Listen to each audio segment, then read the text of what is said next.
Hi, my name is Mary Gage. I'm a board member on the NAMI Huntsville, Alabama affiliate, and this is my first time at the National Convention, and I love being here. I have an extreme passion for the mentally ill and their families, and to be here is wonderful. In my own community, I have a hard time sometimes finding people to share my passion with, but here it's everybody. It doesn't matter where you are, whether you have a cup of coffee or you sit at your computer or you're just waiting, you strike up conversations, and everybody has a story to tell. And then on top of that, the workshops are phenomenal. It's the latest information. And it just proves that people with mental illness can have successful lives. And my personal experience with mental illness has probably started with my youngest son. I have 3 children. My youngest one is 18. He just graduated this year. And what happened to him was when he was in 2007, 3 years ago, he came home one day from school and his brain just stopped working. He had a psychotic break. That was new to me. And at that point, he was in therapy because a couple of years before that, when he was young, he had ADD, ADHD.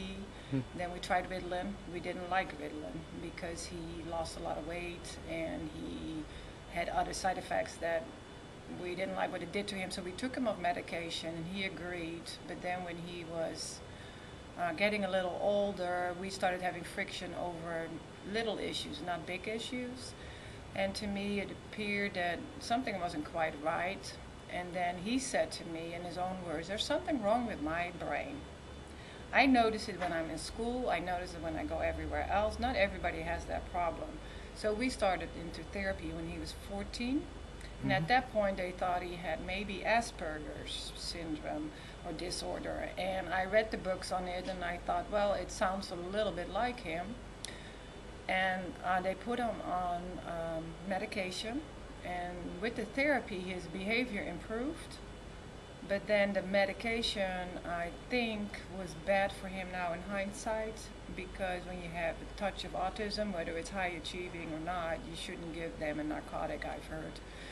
So he had a psychotic break, which people with autism have too at times, and he could not do anything.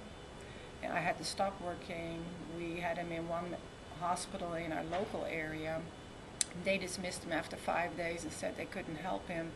So then we tried with medication and home care. I tried to get him back into learn his life skills back. He could really not do anything. And then he ended up getting, he was hooked up to machines at the UAB hospital in Birmingham to see if he maybe had seizures of some kind, and maybe that caused the psychotic break. They couldn't find any activity. So at that point, they admitted him to the psychiatry wards for adolescents at the Children's Alabama Hospital in Birmingham, and that was the best treatment he received. At that point, he was for 1 month admitted, and the staff there and the psychiatrist, Sam Rubin, he came up with that he probably had schizoaffective disorder. And at that point, I started reading up on schizoaffective disorder and really said, that's it, that's what he is. And then he wasn't, after a month, they had to let him go, but he wasn't ready to come back into the real world yet.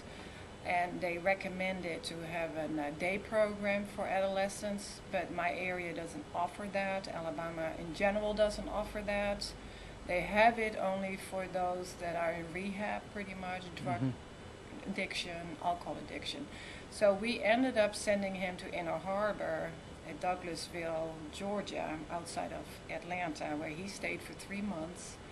And during those 3 months, he got his life skills back. And by the time he came back to us, we had a slow transition into the school system. And then as they adjusted the medications with therapy, in the 3 years after that, he just, I got him into a 504 plan. I got involved with NAMI. I learned about family to family, took the class. That's when you first got involved with NAMI after your... Yeah. And I took the class family to family. I liked it, but I said there should be something there for families of younger children, adolescents, because all these years I needed guidance. I knew I was right as a mother, but wherever I would go, I run into obstacles and not get the help that I was looking for. And I believe that if you can get parents of younger children touched at an early age, you can prevent most of the difficulties they have to encounter in teenagehood and after. So they asked me in the class to go on the board. I joined the board, and at that time an active member of our community said there's a class forming for a training forming for NAMI basics.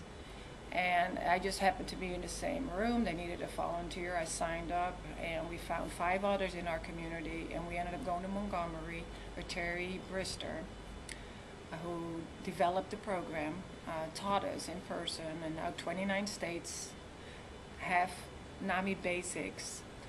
And finally, we ended up teaching our first class, and even though out of the 12 families that signed up, we only had 6 regulars, 5 of them made some major changes. And immediately we touched them.